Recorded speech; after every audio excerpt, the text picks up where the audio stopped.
जी नमस्कार स्टूडेंट्स। आपके लिए एक इम्पॉर्टेंट अनाउंसमेंट है। जैसे कि आप लोग जानते हैं कि अक्टूबर और नवंबर में जो एग्ज़ाम हुए आईडीपी की तरफ से, उसमें उन्होंने लिसनिंग का थोड़ा सा फॉर्मेट चेंज कर दिया है। तो नए फॉर्मेट में आपको लिसनिंग करनी है। आप पुराने फॉर्मेट में लिसनिंग करोगे तो एग्ज़ाम में आपको प्रॉब्लम हो सकती है। तो इसलिए आप हमारे चैनल को ज़रूर सब्सक्राइब कर लीजिए, क्योंकि हम हर रोज़ जो है 7 से 8 बजे के बीच में मॉर्निंग टाइम आपको नई लिसनिंग अपडेट देंगे। और जो लिसनिंग आपको यूट्यूब पे कहीं भी नहीं मिलेगी। ये कैम्ब्रिज वाली लिसनिंग नहीं है, ये बिल्कुल नए फॉर्मेट में रीसेंट एग्ज़ाम्स में जो आ चुकी हैं वहाँ से आपको लिसनिंग्स मिलेंगी। सो प्लीज़ चैनल को ज़रूर सब्सक्राइब कर लीजिए और रोज़ के रोज़ आपको नई वाली लिसनिंग जो है इस चैनल पे मिलती रहेगी। तो चलिए हम लिसनिंग आज वाली जो है उसको स्टार्ट करते हैं। You will hear a number of different recordings, and you have to answer questions on what you hear. There'll be time for you to read the instructions and questions, and you have a chance to check your work. All the recordings will be played only once. The test is in 4 sections. At the end of the test, you will be given 10 minutes to transfer your answers to your answer sheet. Now turn to Section 1. Section 1. You will hear a telephone conversation between a customer and a sales assistant for a mail order company. First, you have some time to look at questions 1 to 6.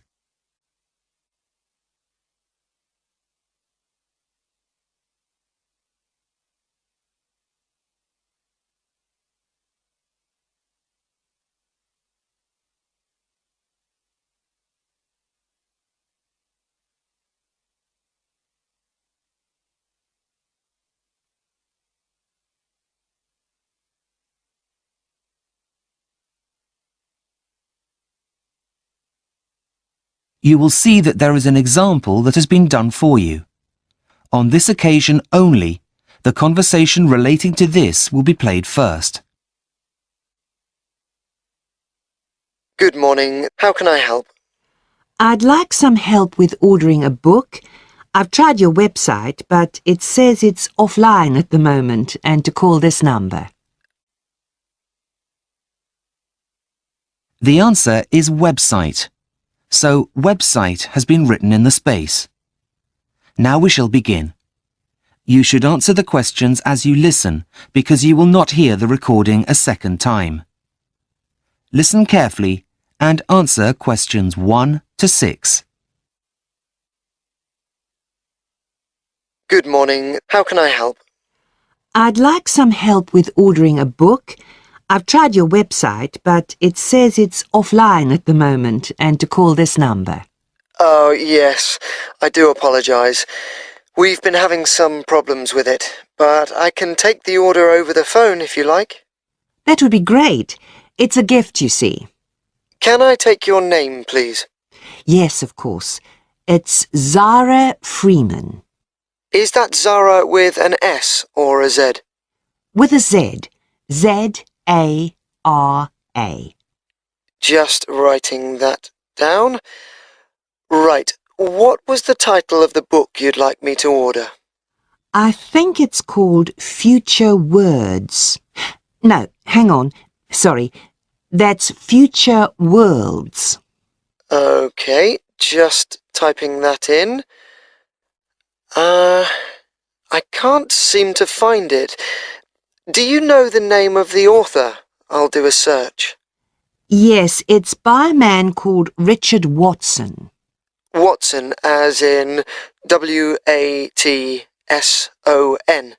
Yes, that's right. Oh, yes, here it is. It's only just been released. It's a self-help book, is that right? Yes.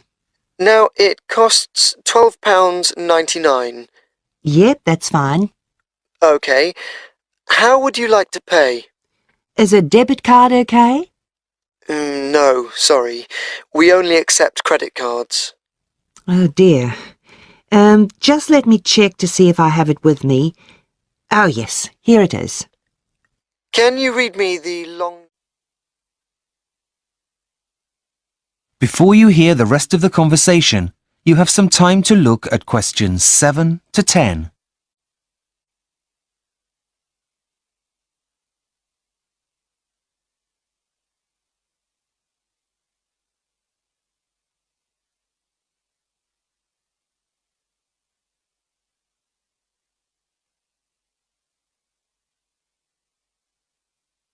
Now listen and answer questions 7 to 10.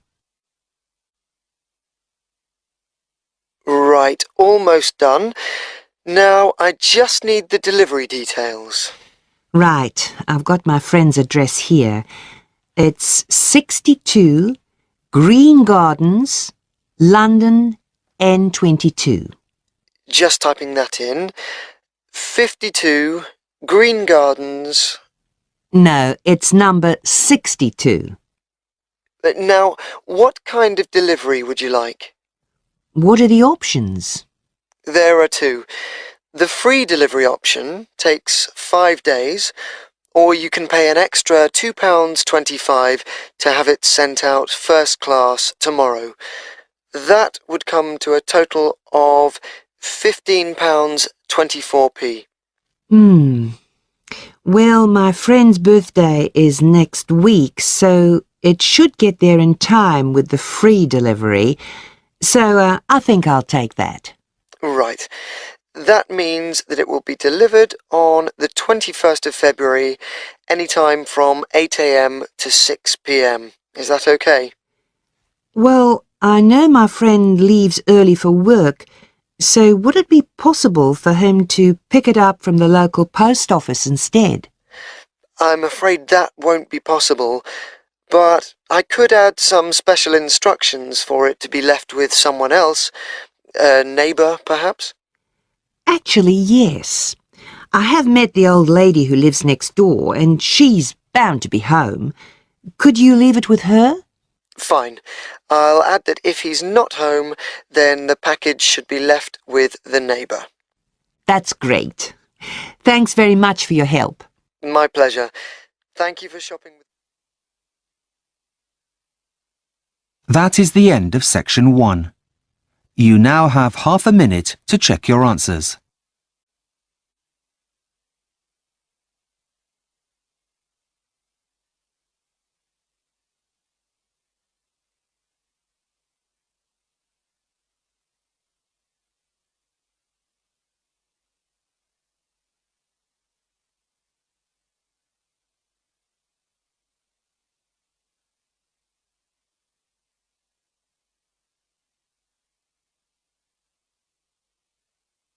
Section 2.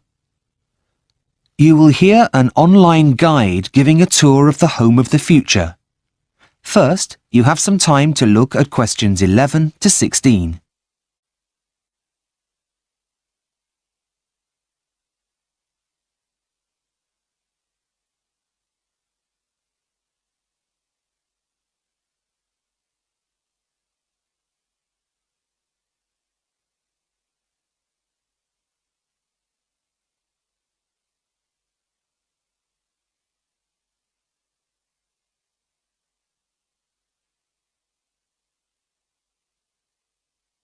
Now listen and answer questions 11 to 16.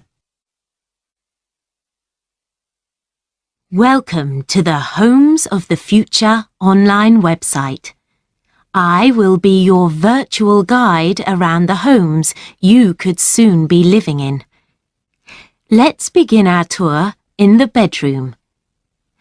Firstly, the bed is programmed to gently rock you awake in the mornings. There'll be no more rude awakenings by an alarm clock, and it will also know what time you need to wake up, as it will get that information directly from your personal digital assistant, that is, your PDA, which will be inserted into you. Let's move to the wardrobe. Those are your musical shoes that generate music while you walk. The music will change according to how fast you're walking. Calm music for a relaxing stroll and faster beats for when you're in a hurry. You'll feel like you're walking on air. What's more, your clothes are also intelligent. They sense how you're feeling and then change colour. The fabric that they're made of also converts your body heat into a low-voltage electricity generator for some of the gadgets that are now inside you, like your PDA, for example. Moving on to the bathroom. So, after waking up, you need a shower. There's no need to turn on any taps as the house will know exactly what temperature you like the water in the mornings, though you'll still have to wash yourself. From the bathroom, we move into the kitchen. Now, we've all had that horrible feeling when you can't find your keys just as you're about to go out. Well, in the home of the future, you wouldn't need to panic. All you need to do is an internet search.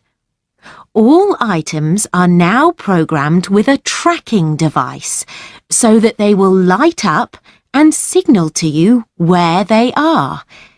Just in case the object is upstairs, the house will project its position on your fridge. Speaking of your fridge, this is now as intelligent as your clothes.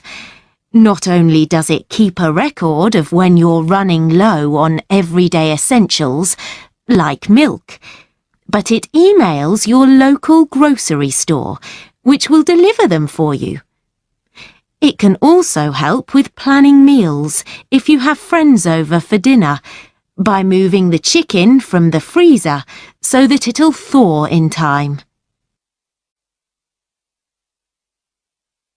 Before you hear the rest of the tour, you have some time to look at questions 17 to 20.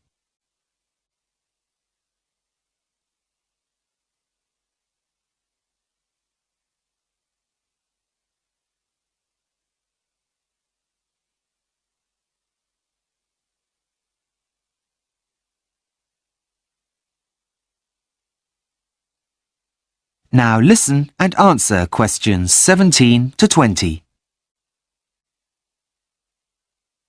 Lastly, here we are in the living area, which you'll be pleased to hear is still the heart of the family home. Let's enter the room.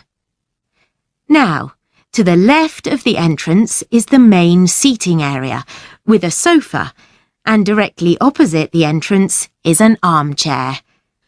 The sofa backs onto the wall and the armchair faces to the left, across the coffee table, to a blank wall. So, where is the TV, I hear you ask? Well, this entire wall is the television. The whole thing is a plasma screen, designed to show your TV, surf the internet, or, when it's not in use, it displays anything you want it to, from family pictures to famous works of art. On the opposite wall to the sofa is a fireplace, which still has a real fire. Nothing beats that now, does it? But the rug in front of the fire now also monitors the temperature and either opens or closes the chimney so as not to overheat the room. It still has its normal uses though. As you can see, the cat likes it very much and is curled up on it, happy as can be. What else is on offer? Well, for entertainment, the family still reads books, so there is a bookcase on the wall to the right of the entrance. But what about the computer? Well, it's inside your head and powered by those intelligent clothes you're wearing. Imagine this. As you're sitting relaxing on the armchair, you'll be able to reach out and put your hot drink on the coffee table in front of the armchair. You suddenly remember that you need to send work an email. That same coffee table, holding your cup, is also a touch-sensitive keyboard for you to type your email and then click send. All you need to do to activate it is say email, and the image of a keyboard will appear. Well, I hope you've enjoyed your tour around the home of the future, and that you'll come visit again soon. Bye-bye. That is the end of section 2. You now have half a minute to check your answers.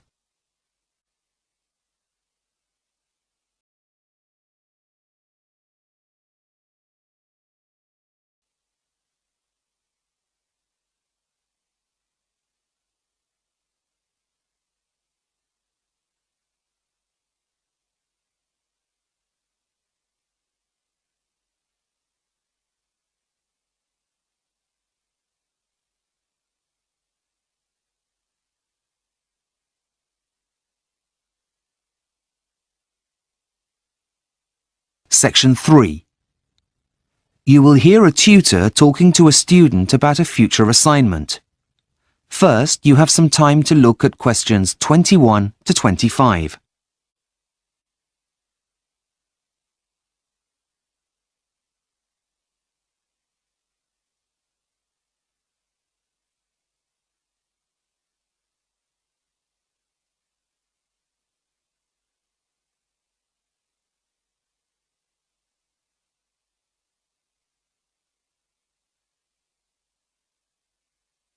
Now listen carefully and answer questions 21 to 25. Hi, Professor James. Have you got a minute?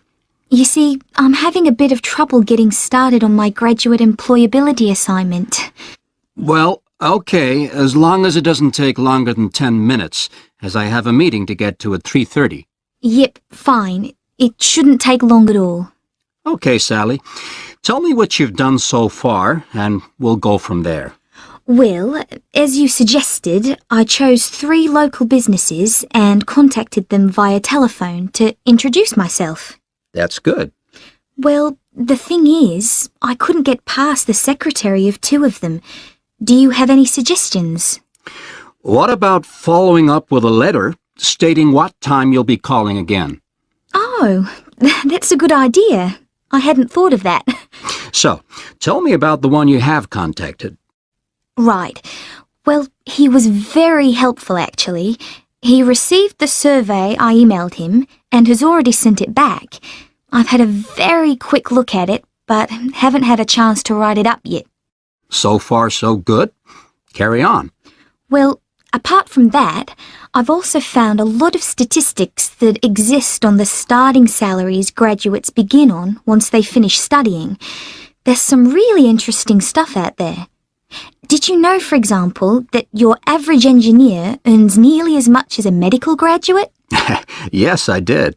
Gosh, I had no idea. Having second thoughts about a career in human resources, are we? No, but I was surprised. Anyway, getting back to where I was, I've gone to the library, but the books you recommend have already been taken out. Apart from one, that is.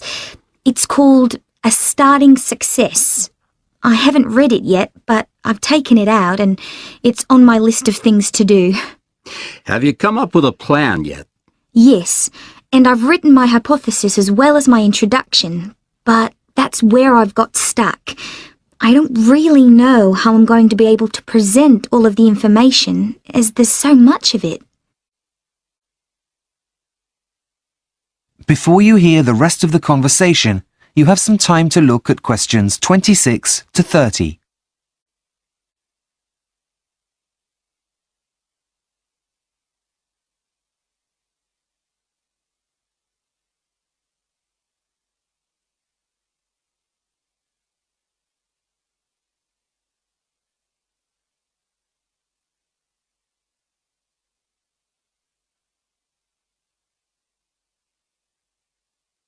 Now listen and answer questions 26 to 30. Well, firstly, I'd recommend you start with analyzing what the employer said. Now, can I have a look at the questionnaire you wrote? Yes, here it is. Thanks. Oh, dear. Well, it's no wonder you're overwhelmed with information. You've collected a lot of information which can be overwhelming. Oh dear, that took me ages. And does that mean I can't use it? Afraid so. But don't worry if you've got a pen and paper. I'll quickly give you some pointers, and then you can rejig it to get the information you're looking for. Okay, just a minute. I know there's a pen in here somewhere. Okay, got it. Right. Well, first and foremost, you need to be clear. There's no point having a beautifully worded document throughout that no one understands. Use language that is simple. Right, got that. What next? You need to catch the reader's attention at the start of the document. And you need to find the right balance between formal and informal language. Your survey isn't an official document, but more of a living one that serves a purpose. So neutral language is best. Okay, just writing that down. Okay. The next one's what your mistake was this time. Try not to use open-ended questions, or you'll find it impossible to collate your results. Yep, I think I've learned my lesson there. What else? Scales really do make the job of completing the questionnaire easier for the recipients by saving them lots of time and effort writing. I take your point. Anything else? One last thing. Make sure you've thought about the logic of your questions. There's nothing worse than trying to make choices about things that seem to have no order. Right. Got it. I see where I went wrong now, and we'll try to do better next time. Don't worry. It's a very easy mistake to make, and one that many people come across the first time they do this kind of assignment. Okay, Sally, I really must rush. I'm late for my appointment. Of course. Thanks for your help. I'll see you in class tomorrow. Bye. That is the end of section 3. You now have half a minute to check your answers.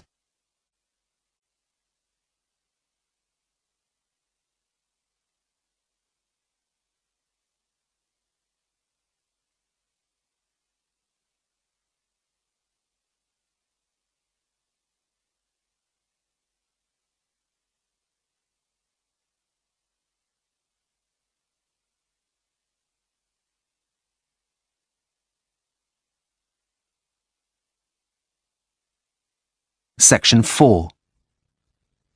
You will hear a student giving a presentation about the process of urbanization. First, you have some time to look at questions 31 to 40.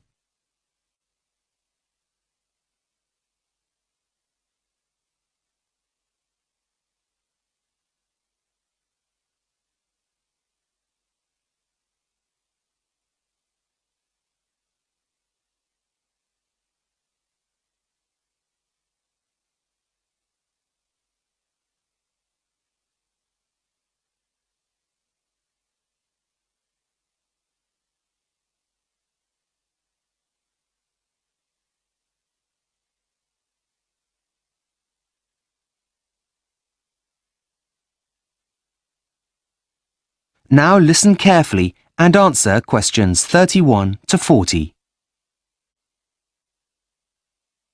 Hi, good morning everyone. I'm here today to present my findings on the process of urbanisation and its impact on the environment. As you know, urbanisation involves the movement of people from the countryside to the cities.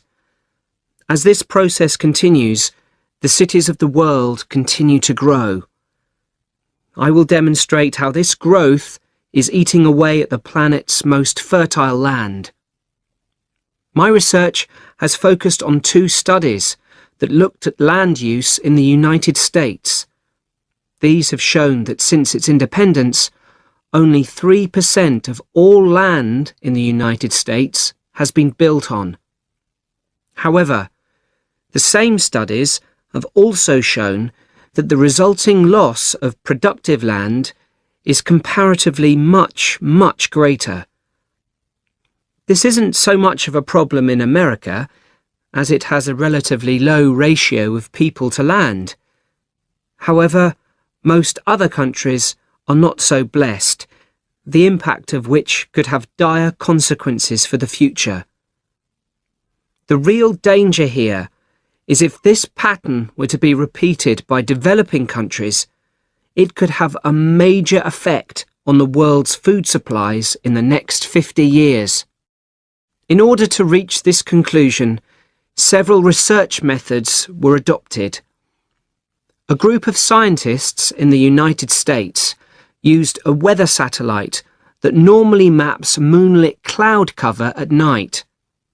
However, on nights when there were no clouds, they used the satellite to map the generation of heat from city lights. They then took the data and divided land use into 3 categories: urban, semi-urban, and non-urban land use. Next, they calculated how active the vegetation is in each region by using different satellites. When they combined this information with previous statistics and weather conditions, they came up with a number for total productivity for all areas.